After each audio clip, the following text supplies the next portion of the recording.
Hello and welcome to my channel पढ़ लो यार। तो आज हम पढ़ने वाले हैं क्लास 10th की बुक फर्स्ट फ्लाइट का chapter number 2 Nelson Mandela long walk to freedom. आप सभी चैप्टर 2 पर आ गए हो, इसका मतलब सबने चैप्टर 1 कंप्लीट कर लिया है। अगर नहीं किया है तो मैंने ऑलरेडी इस पर वीडियो बना रखी है, बहुत ही डिटेल्ड और शॉर्ट एक्सप्लेनेशन है, बहुत ही इंटरेस्टिंग वे में।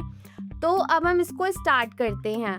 अच्छा, सभी पहले मुझे बताएंगे, अगर सभी अपने देश में हो और तुम्हें वोट देने का राइट नहीं है एंड 27 इयर्स जेल में बिताने के बाद तुम प्रेसिडेंट बन जाओ, तो हम इसी कहानी को पढ़ने जा रहे हैं जो कि सिर्फ स्ट्रगल की नहीं है, ये है फ्रीडम के रियल प्राइस की।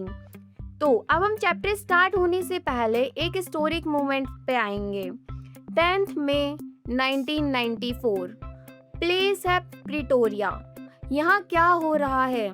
यहाँ पर नेल्सन मंडेला साउथ अफ्रीका के प्रेसिडेंट बन रहे हैं और ये कोई नॉर्मल इवेंट नहीं था, इसमें दुनिया भर के लीडर्स आए थे क्योंकि ये सिर्फ एक इलेक्शन नहीं, फ्रीडम का सेलिब्रेशन था। मंडेला एक इंटरेस्टिंग चीज नोटिस करते हैं कि साउथ अफ्रीकन जेट्स स्काई में फ्लाई कर रहे हैं। पहले ये आर्मी किसको प्रोटेक्ट करती थी? अपार्थेड गवर्नमेंट को।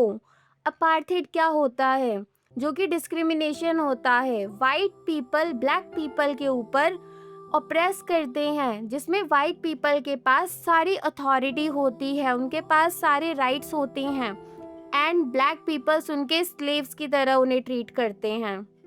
बट अब फ्री डेमोक्रेटिक कंट्री है, ये सिंबल था कि पावर चेंज हो चुकी है।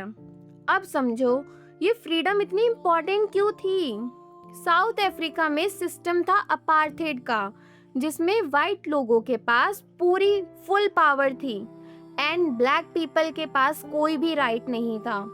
ना ही वो लोग वोट दे सकते थे, ना ही उन्हें अलग रहने पड़ता था एंड उनके पास कोई भी बेसिक फ्रीडम नहीं थी।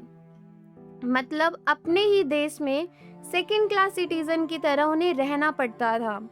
मंडेला बताते हैं कि फ्रीडम एक दिन में नहीं मिलती, ईयर्स ऑफ स्ट्रगल के बाद उन्हें ये फ्रीडम मिली। उन्होंने और उनके साथियों ने बहुत प्रोटेस्ट किए, सेक्रीफाइस किए, जेल झेला। मंडेला खुद 27 इयर्स जेल में रहे। 27 इयर्स।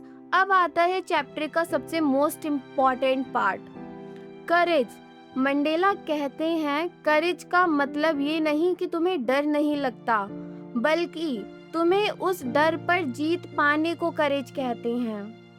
एंड मंडेला एक और पावरफुल बात बोलते हैं, जब वो छोटे थे उन्हें लगता था कि फ्रीडम मतलब है जो उनका मन करे वो कर सकते हैं, लेकिन जब वो बड़े हुए उन्हें समझ में आया रियल फ्रीडम है रिस्पेक्ट और इक्वालिटी, सबको बराबर मिले। सिर्फ अपनी फ्रीडम नहीं, दूसरों की फ्रीडम भी इम्पोर्टेंट है।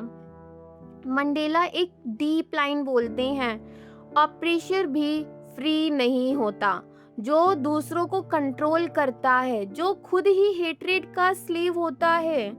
ऑप्रेस्ड तो फ्री है ही नहीं, बट जो ऑपरेशर जो कि उस पर जुल्म कर रहा है वो भी फ्री नहीं है।